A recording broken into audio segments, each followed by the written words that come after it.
Take the mic. Thank you, and terima kasih banyak, Pak. Selamat datang di America. We're very happy you're with us. Thank you very much. My question relates to infrastructure and public-private partnerships. In your talk, you mentioned the progress that you've been making over the past year, and one of the obstacles to that progress is lack of adequate financing, and one of the solutions is public-private partnerships. These have been slow in forming. The previous government talked about them, but not many were forthcoming. Do you have any advice as to how the private sector, both domestic in Indonesia and internationally, particularly America, can play a more constructive role in Indonesia's infrastructure program? And what are some of the reasons that it's been slow? Do you still believe in public-private partnerships? Thank you very much. Thank you. I want to thank Prime Minister. Please answer the question.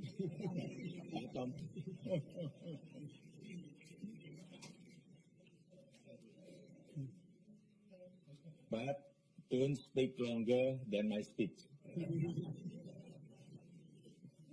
Thank you, Mr. President, Mr. Talbot, Congressman Sherman, ladies and gentlemen. So, Jim, I think the answer is very much that we absolutely believe in public-private partnership. I think, as the President pointed out, it's only been 1 year.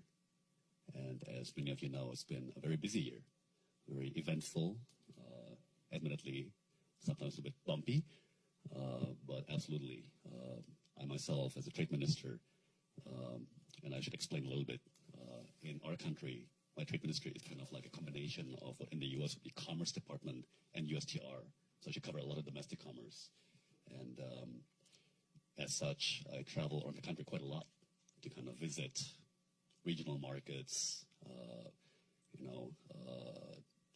village markets, and so on, looking at the domestic commerce.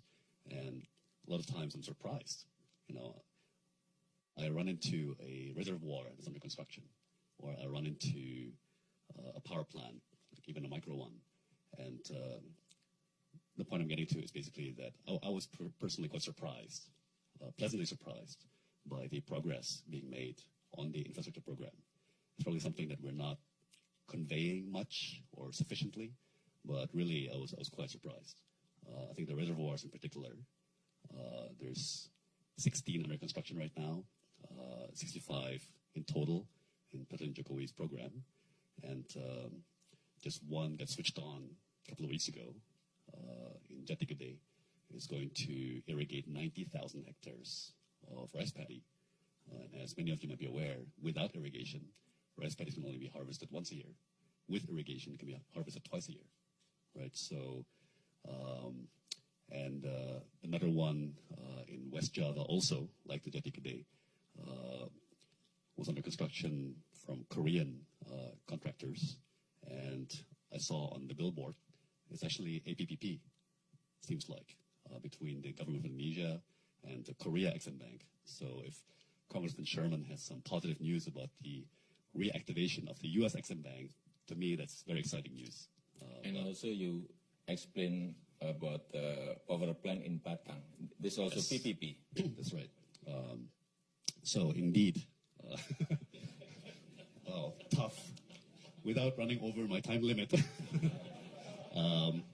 But yes, so Batang Power Station is a PPP. It's designed to be the largest coal-fired power station in Southeast Asia once it's completed. And some of the principals are actually here with us. So perhaps after the event you can discuss with them. But again, it was a project that was stuck for many, many years. And once again, President Jokowi's specialty, things which people say are impossible, like he just gets in there, hands-on, into the field, and lo and behold, it can be done. So, and that's a huge PPP, actually. I think it's more than $3 or $4 billion. But as the president always says, these things take time. They take a process. But personally, many of you know I come from a finance background, so I'm very much a numbers guy. Mm-hmm. And the way I look at the program is it goes from 2 to 4, 4 to 8, 8 to 16, 16 to 32, 30 to 64. So these things tend to be slow to gain momentum, but once they do, you know, the snowballing, the magic of compounding can be quite stunning. So it's certainly something that